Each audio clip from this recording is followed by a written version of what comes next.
उत्तर प्रदेश की राजनीति में एक बड़ा ट्विस्ट आया है। अखिलेश यादव की पार्टी यानी समाजवादी पार्टी ने चुनावी रणनीति बनाने वाली कंपनी आईपेक के साथ अपनी डील खत्म कर दी है।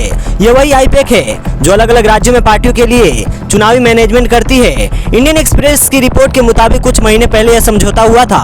ममता बनर्जी की सलाह पर ही यह डील हुई थी। ममता और अखिलेश के बीच राजनीतिक रिश्ते अच्छे माने जाते हैं, तो उनके कहने पर समाजवादी पार्टी ने आईपेक को यूपी में चुनावी रणनीति के लिए जोड़ा था। लेकिन अब कहानी पलट गई है। चुनाव के नतीजों ने पूरा गेम बदल दिया है।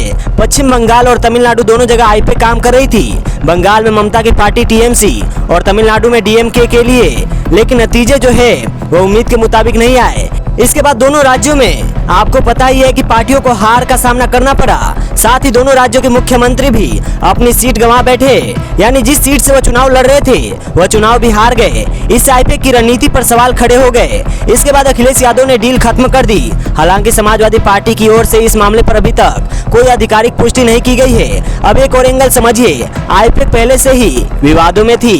कंपनी के डायरेक्टर विनेश चंदेल को ईडी ने बंगाल के कोयला घोटाले से जुड़े मामले में गिरफ्तार कर लिया था, जिसके बाद से कंपनी की रेपुटेशन पर असर पड़ा था। सूत्रों के मुताबिक ईडी की कार्रवाई के बाद आईपेक ने बंगाल में अपना काम काफी हद तक समेट लिया था।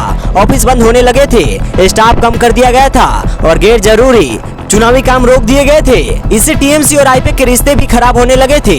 अब जरा सोचिए, एक तरफ चुनावी हार, दूसरी तरफ जांच एजेंसियों की कार्यवाही। तो समाजवादी पार्टी ने दूरी बनाना ही बेहतर समझा और असर सिर्फ कागज पर नहीं पड़ा बल्कि जमीन पर भी दिखा। आईपेक ने यूपी में अपना ऑफिस बंद कर दिया है। बताया जा रहा है कि करीब 30 से 40 लोग इस प्रोजेक्ट के लिए फिलहाल काम कर रहे थे। यह काम भी रोक दिया गया है। तो अब सवाल यह है कि अखिलेश यादव आगे क्या करेंगे। अखिलेश पहले भी बिना किसी प्राइवेट एजेंसी के चुनाव लड़ चुके हैं। उनका फोकस ज्यादातर जमीनी कार्यकर्ताओं पर रहता है जो इलाके की नब्ज जानते हैं। टिकट बांटने से लेकर रणनीति बनाने तक वो अपनी लोकल फीडबैक पर भरोसा करते हैं। सूत्रों के मुताबिक पार्टी के अंदर आईपेक को लेकर नाराजगी थी। कई पुराने नेता मानते थे कि बाहरी एजेंसी आने से उनकी अहमियत कम हो रही है। तो यह फैसला कहीं ना कहीं अंदरूनी दबाव का भी नतीजा हो सकता है। हालांकि एक दिलचस्प बात यह है कि आईपेक के कुछ पुराने कर्मचारी अब अलग होकर नई कंपनी बना सकते हैं और समाजवादी पार्टी की मदद कर सकते हैं। यानी रिश्ता पूरी तरह से खत्म नहीं हुआ है, बस उसका फॉर्म बदल सकता है। कुल मिलाकर यह कहानी सिर्फ एक डील टूटने की नहीं है। यह राजनीति में जो भरोसा होता है, रणनीति और टाइमिंग, ये सब का खेल है। अब देखना होगा कि 2027 के यूपी चुनाव के अखिलेश यादव किस रास्ते पे चलते हैं। हाईटेक रणनीति या देसी जमीनी फॉर्मूला वो किसे अपनाते हैं। आपकी इस पर क्या राय है, आप कमेंट सेक्शन में जरूर बताइएगा। आपके लिए हम ऐसे ही इंटरेस्टिंग तमाम पॉलिटिक्स से रिलेटेड ऐसी वीडियोज लेकर आते रहेंगे।